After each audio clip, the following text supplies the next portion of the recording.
Hello प्यारे बच्चे, कैसे हैं आप लोग। मैं सुधीर मिश्रा आपके सामने ये क्वेश्चन नंबर 5 रख रहा हूँ। जैसा कि मैंने आपको बताया था कि आपको 50 क्वेश्चन शेयर करूंगा, उस 50 क्वेश्चन में ये आपको क्वेश्चन नंबर 5 है। क्वेश्चन नंबर 5 है, if 1, 2, 4, y, x, 6 and 3, 5 are the vertices of parallelogram taken in order, find the value of x and y। x और y की वैल्यू फाइंड करनी है। देखिए ये क्वेश्चन इसलिए इंपॉर्टेंट है क्योंकि इस क्वेश्चन को जैसे बच्चा देखता है तो प्रॉपर्टीज ऑफ पैरेललोग्राम के अकॉर्डिंगली आपको क्या करता है, ऑपोजिट साइड्स ऑफ पैरेललोग्राम की प्रॉपर्टीज लगा देता है, ऑपोजिट साइड्स ऑफ पैरेललोग्राम। लेकिन इस क्वेश्चन में आपको ऑपोजिट साइड्स ऑफ पैरेललोग्राम की प्रॉपर्टीज नहीं लगानी है, you should use with section formula. इसे सेक्शन फॉर्मूला से करेंगे तो क्या करेंगे बेटा, पैरेललोग्राम बनाएंगे।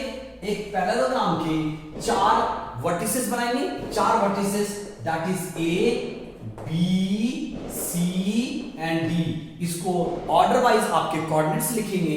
कोऑर्डिनेट आपके पास है 1, 2, दूसरा कोऑर्डिनेट है 4, y, अगला कोऑर्डिनेट है x, 6, अगला कोऑर्डिनेट है 3, 5। इसको लिखेंगे कि diagonal of parallelogram bisect each other. ये लिखना है बेटा, आपको क्या लिखना है कि डायगोनल ऑफ पैरेललोग्राम,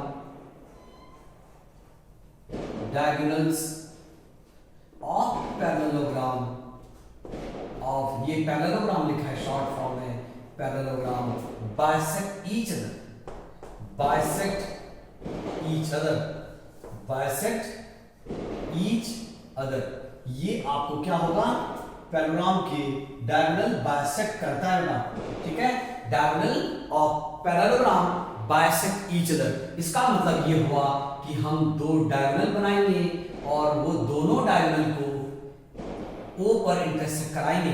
तो क्या लिखेंगे, diagonal of parallelogram bisect each other. इसका क्या मतलब हुआ बेटा, इसका मतलब हुआ कि AO upon OC is equals to BO upon DO।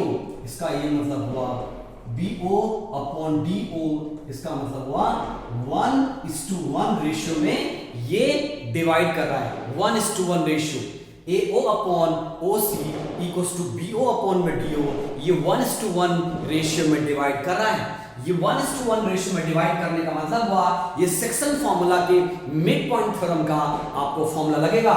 तो फॉर्मूला होगा, लिखेंगे let capital X and capital Y be, yeah, is the coordinate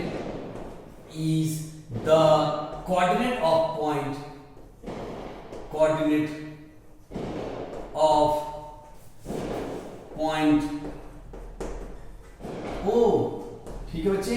O point का coordinate capital X and capital Y होगा। अगर ये मिड पॉइंट थ्योरम लग रहा है तो मिड पॉइंट थ्योरम का सेक्शन फॉर्मूला लगेगा capital X and capital Y।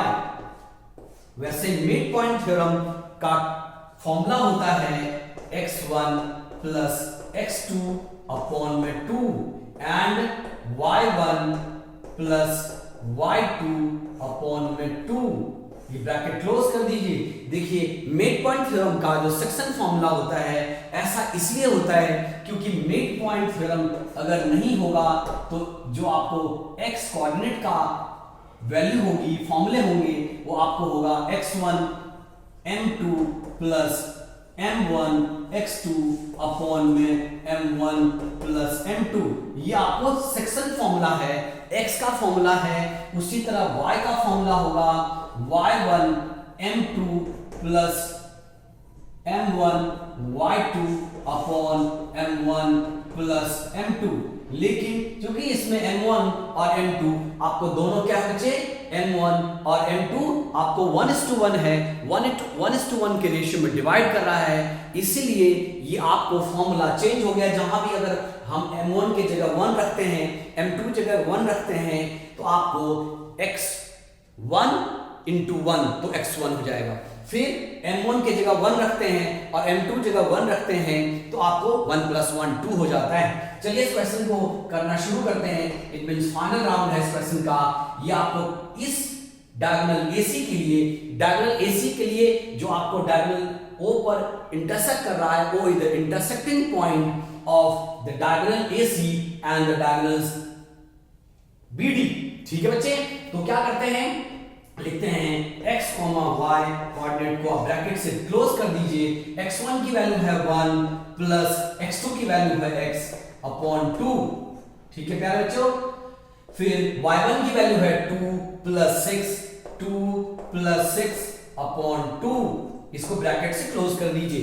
देखिए आपको मैं बताता हूं कि जब AC डायगोनल लेंगे उसका जो बीच का पॉइंट है वो वही point, same point BD diagonal के लिए है, तो इसलिए आपको which is equals to, अगर आपको इसको x1 y1 x2 y2 x3 y3 x4 y4 नहीं लेना है, AC डायगोनल के लिए ये x1 y1 हुआ, ये x2 y2 हुआ, जो BD डायगोनल होगा ये x1 y1 होगा और ये x2 y2 हो जाएगा।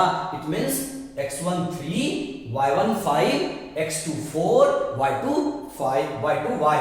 चलिए इसमें डालते हैं BD लाइन के लिए x1 आपके पास है 3 और x2 जो है वो है 4, 3 plus 4 upon 2 comma 5 plus y upon 2। इसको आपको क्या करना है, x को x से कंपेयर करना है और y को y से कंपेयर करना है। x को x से अगर कंपेयर करते हैं तो क्या बनता है बेटा, 1 plus x upon 2 which is equals to 7 upon 2। कैसे, 3 प्लस 4 अपॉन 2, ये 2 से 2 कैंसिल हो गया। It means 1 plus x equals to 7। It implies the value of जो आपको x है स्मॉल x, उसकी वैल्यू हो गई 7 में से 1 गया 6, 7 में से 1 क्योंकि यहाँ प्लस 1 है, x की वैल्यू आपकी 6 हो गई। और आप यहाँ y की वैल्यू फाइंड कर लीजिए, 2 plus 6 upon 2 which is equals to 5 plus y upon 2 से 2 कैंसिल कर दीजिए। अगर डिनोमिनेटर में आपको इक्वल्स डिजिट है तो आपको क्रॉस मल्टीप्लाई करने की जरूरत नहीं है, यू शुड यूज, आपको जस्ट क्रॉस कर दीजिए। 8 इक्वल्स टू 5 प्लस y, तो 8 में से 5 सब्ट्रैक्ट हो जाएगा विच इक्वल्स टू y, तो y की वैल्यू हो गई 3। लास्ट में लिख देंगे hence x equals to, last में लिख देंगे क्या बच्चे, hence x, the value of x equals to 6 and the value of y equals to 3। ये आपके पास ये सॉल्यूशन आएगा। आई होप आपको ये वीडियो मेरी पसंद आई होगी। ये मैंने इसलिए आपको बताया क्योंकि ये क्वेश्चन पिछले 11 साल में आपको कम से कम 6 टाइम्स पूछे गए हैं। तो please like it and subscribe it. ये आपको 5th नंबर का क्वेश्चन है, जो जैसा कि मैंने आपको कमिटमेंट की है 50 क्वेश्चन दूंगा, उस 50 क्वेश्चन में ये आपको 5th नंबर का क्वेश्चन है। प्लीज इसे आप समझिए। ये क्वेश्चन इसलिए इंपॉर्टेंट है क्योंकि ये सेक्शन फॉर्मूला से हो रहा है, सेक्शन फॉर्मूला के मिड पॉइंट थ्योरम फॉर्मूला से x equals to x1 plus x2 upon 2 and y equals to y1 plus y2 upon 2। दोनों का कोऑर्डिनेट एक ही है, मैं बार बार इसलिए रिपीट कर रहा हूं, this is very important question. फिर दोनों के x को और दोनों के y को इक्वल कर देंगे क्योंकि दोनों O पॉइंट का ही कोऑर्डिनेट है। आई होप ये मेरी वीडियो पसंद आई होगी। Please like it and subscribe it और प्लीज बेटा टाइम वेस्ट नहीं कीजिए। अगर आपने पूरे साल कुछ भी नहीं पढ़ा है, मेरी इस वीडियो को आप अगर बार बार देखेंगे, आपके पास 3 डेज लेफ्ट है बोर्ड एग्जामिनेशन के लिए, इसलिए all the best for exam, but hard level आपको करने हैं और smart work join with bright way classes. आप देखते रहिए video, stay tune, please subscribe it and like it.